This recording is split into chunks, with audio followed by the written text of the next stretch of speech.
Before you're a leader, success is all about growing yourself. When you become a leader, success is all about growing others. Jack Welch. Welcome back to the homestead, y'all. Before we bought our property here 10 years ago, my wife and I are what I would call, we were traditional gardeners. We would till the garden spot up in the spring. We would line our rows out. We'd plant all our plants. All summer long, we would till in between the rows. We'd hoe in between the plants and get down on our hands and knees and pull the weeds. Of course, we were a lot younger then than we are now. But when we moved up here and decided to go off grid, we didn't have the resources that we had at our old place.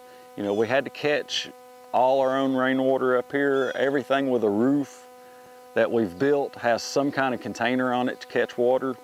So we had to learn how to conserve water. Of course, water is our most precious commodity, and not just us, but worldwide. So what we do now is we don't till the ground. We use green manures to help get organic matter down into the soil so it will absorb more water instead of running off. We put down landscape fabric, and then we put straw on top of the landscape fabric. The landscape fabric, not only does it keep us from having to pull weeds, because we just cut a 4" by 4" square everywhere we're going to have a squash plant or a zucchini plant or a cucumber plant or a cantaloupe plant.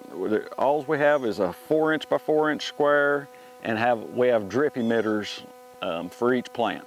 Now our drip emitters we run on top of the landscape fabric, and then each plant has its own half-gallon drip emitter. Of course, it doesn't put out a half a gallon because we're gravity feeding from the top of the hill up here from a tank, but it still puts out about a quart instead of a half gallon. But with the landscape fabric, we don't have to pull weeds, and it retains moisture. We put the straw on top of it to keep the heat down in the heat of the summer and to help keep moisture in. And as you can see, these plants are doing well. These plants we planted from seed about 4 weeks ago. We got a little bit late start this year on our garden, but they're all doing great. They have zucchinis on them, they have squash on them, and I'll grab the camera in a minute and take you around and show you how we do the drip emitters.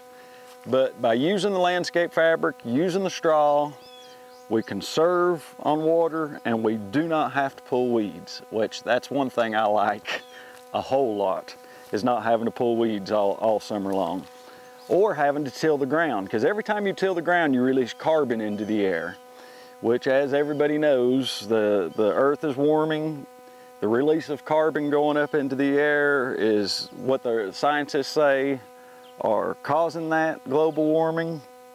I don't know, I'm not going to argue that topic, but what I do know is working the no-till is doing so much better than the old way of gardening, the old way we used to garden. Not only does the green manures put nitrogen back into the soil, but they're putting organic matter back into the soil. Plus they attract all the beneficial insects, you know, your ladybugs, your praying mantises. And those are the bugs you want in here, the insects you want in here to eat the bad bugs. You want the beneficial insects in here. There's 1,700 beneficial insects to every 1 bad insect. So the more beneficial insects you can attract to your garden by planting flowers, wildflowers, green manures that bloom, the better off you're going to be. You're not going to have to come out here and pick so many bugs off your plants. But let me grab the camera, I'll take you around, I'll show you real quick the drip emitters and how we cut the landscape fabric out.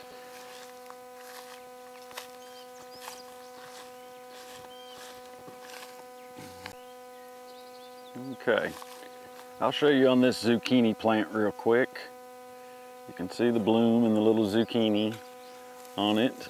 But on the back side here, here's our drip emitter. The plant's grown up into it, and we cut a small 4" by 4" square. Let me show you on this one. You can see this one much better. The small square that we cut out, and then you can see I planted 3 seeds in this one.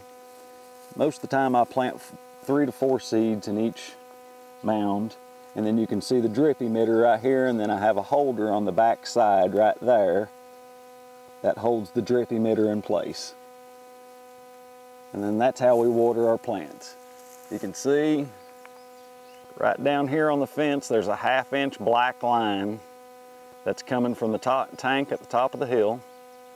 And then I have 1/4 inch lines coming off of that black line. And then that's what these are right here.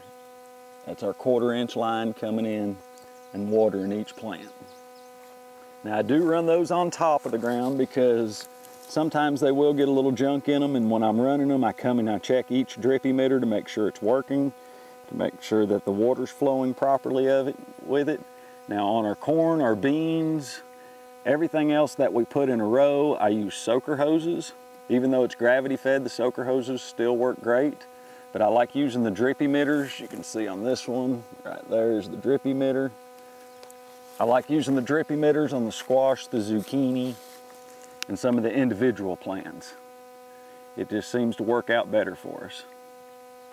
So if you have any questions, comments, anything we could do different that would help us conserve water, please let us know. Leave comments in the comments below or questions. Thanks for watching and thanks for subscribing.